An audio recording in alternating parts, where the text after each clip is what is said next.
Good day, everyone, and welcome to this year's Business CTF of 2024. In this talk, I'll talk about how cyber attacks can ruin your business. I'll talk about how cyber attacks on your website can look like and what kind of damage they can bring on your business. Website attacks can take many forms like defacement attacks, leaking and stealing your customers' data, and even taking full control of the backend server of your websites. Some may say that I only have a small business and I don't really care about securing my website, but be assured that all websites can be attacked and are vulnerable. And in fact, all of this can lead to devastating consequences on your website, on your business, and on your reputation.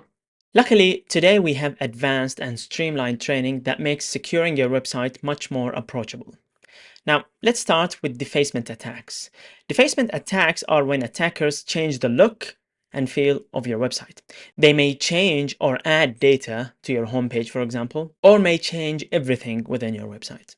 Now, this obviously will take some downtime to patch everything and ensure that it doesn't happen again, as well as restoring everything to normal. But sometimes defacement attacks can be very minor and are quite hidden and only affect customers without you knowing that it actually happened. Sometimes the defacement attack will take the form of malicious text, where a certain group may say that this website has been hacked by X group and so on. This may lead to huge reputational and financial damage to your business, as customers may lose interest and trust in your business.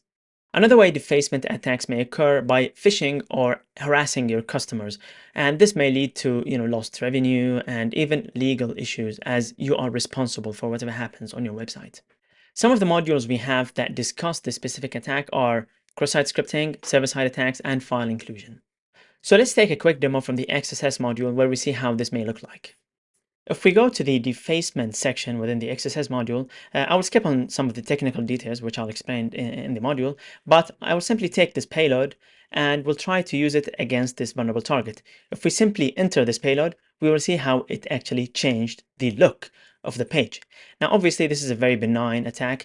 We do not do anything that is harmful, but the actual form is no longer there. So if a malicious actor had access to this vulnerability, they may be able to do much more harm than we showed here. This is only one specific attack that happens through stored XSS, but there are many other ways, as we discussed, that can lead to this attack and may lead to permanent changes to the look and feel of the website. The second type of attacks are data leakage attacks. Attackers may target your backend or your database and may leak some of your private data and customers' data. This obviously can lead to leaking and selling of your customers' data, which may lead to reputational damage again and legal issues as well. Sometimes when attackers have control over your database, they may encrypt or delete the data, and without proper backup, this may lead to a long downtime and may lead to permanent data loss as well.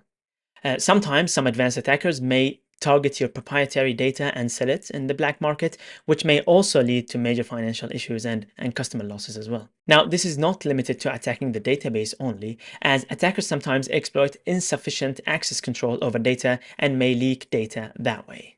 Some of the modules that discuss similar attacks are the SQL Injection Fundamentals module, SQL Map Essentials module, and the Web Attacks module.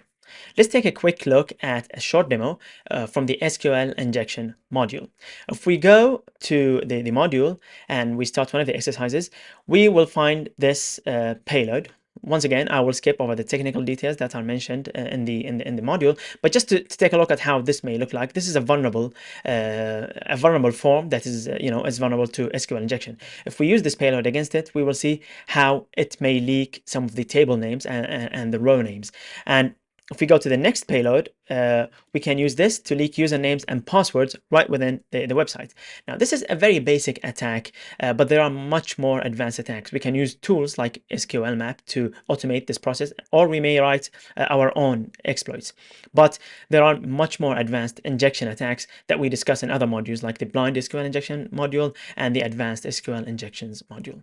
Next, let's see how attackers can take full control of a website. Many vulnerabilities can lead to remote code execution and accessing the backend server of a website, which lead and gives access to the internal network of the website. Now, this can be a starting point for various other attacks that we discuss in our other pen testing modules. But generally, websites are among the most common ways that attackers use to gain access to an organization's or a corporation's internal network, as websites are one of the few interfaces that are connected to the global internet from which attackers can attack this business remotely. Obviously, taking full control of the website can also lead to the previous attacks that we discussed, like data leakage and defacement, but it can lead to much more devastating attacks. Sometimes attackers remain within the internal network for months before being detected, and through this time, they can carry more sophisticated attacks that can lead to huge financial losses. In one of the cases, it led to stealing over $1 billion, all of which was done through a remote attack. Now, obviously, all of this can lead to disastrous financial and reputational damage, as well as data loss, downtime, and even legal issues. Some of the modules that discuss similar attacks are the command injections module, the file upload attacks module, and the web attacks module. Let's take a quick look on how this may look like from the file uploads module. If we go to the file uploads module from one of the earlier sections, we can start the exercise and see an example of a form that does not validate the uploads and basically allows us to upload anything. Now, in this case, we can upload a web shell, which basically gives us a remote shell over the website. We can basically just go to the website and visit it.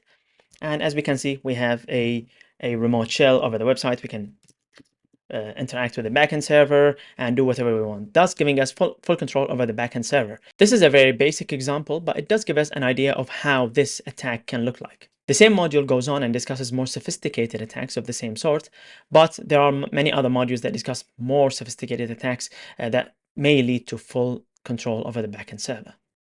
Next, let's discuss cloud hosting and cloud hosted websites. Some may say that they use cloud hosting for their web applications and thus the web applications and the websites are secure. Unfortunately, this is not always the case, as there are always room for misconfigurations and misuse of those cloud platforms that may lead to vulnerabilities. Let's take WordPress, for example. Now, WordPress is infamous for being insecure, but the actual core of WordPress is actually quite secure. Most of the vulnerabilities come from third-party plugins and themes within WordPress. Such plugins can be developed by seasoned developers that know secure coding, but they may also be developed by amateur developers that don't really know about such vulnerabilities and about advanced secure coding, thus leading to all kinds of vulnerabilities, including the ones that we discussed earlier. The same issues are not limited to WordPress, but can happen to any other third-party platform and also can happen with cloud hosting services like AWS and Google Cloud. Some of the modules that we have that cover this are the hacking WordPress module, attacking web applications with FOF, and login brute forcing. Let's take a quick demo from the WordPress module and see how this can look like. Let's go to the hacking WordPress module in the exploiting a vulnerable plugin section.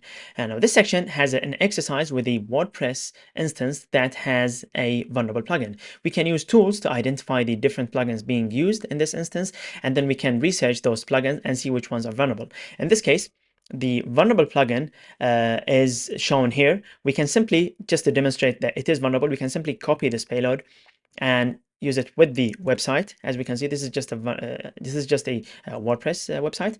And once we enter the payload, we can see that we were able to read the etc passwd file within the backend server. This is one form of vulnerabilities, but WordPress plugins can lead to various types of vulnerabilities, including all of the ones that we have previously discussed. Now, all of the attacks that we have discussed so far are from our CBBH path and certificate, but there are much more advanced attacks that we cover in our CWEE certificate, including HTTP attacks, advanced deserialization attacks, and parameter logic bugs. All of these attacks are much more advanced than what we have discussed today and may even require accessing the source code and analyzing it to be able to discover advanced, hard-to-find vulnerabilities.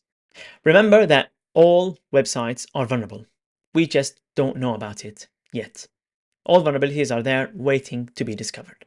So the big question is, how can we stay safe? Now, we can give some quick tips like use encryption and use strong passwords, keep your services up to date, and use a WAF, a web application firewall.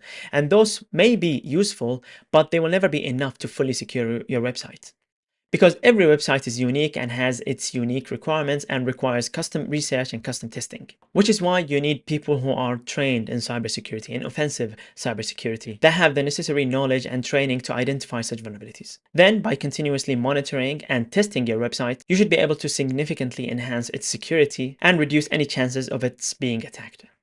There are two paths that we recommend within HackTheBox Academy. The first is the Bug Bounty Hunter path, which is linked to the Certified Bug Bounty Hunter CBBH certificate. And this is at the intermediate level and is suitable for beginners and takes them all the way to intermediate. The second path is its successor, the Senior Web Penetration Tester path, which is linked to the Certified Web Exploitation Expert certificate CWEE. Now, this starts from intermediate and goes all the way to very advanced and hard to find vulnerabilities, which is necessary for organizations like banks and governments who need this level of security. And this is it for my talk. Thank you very much for taking the time to tune in to this talk. I hope you found it useful and found something beneficial in it. Have a good day.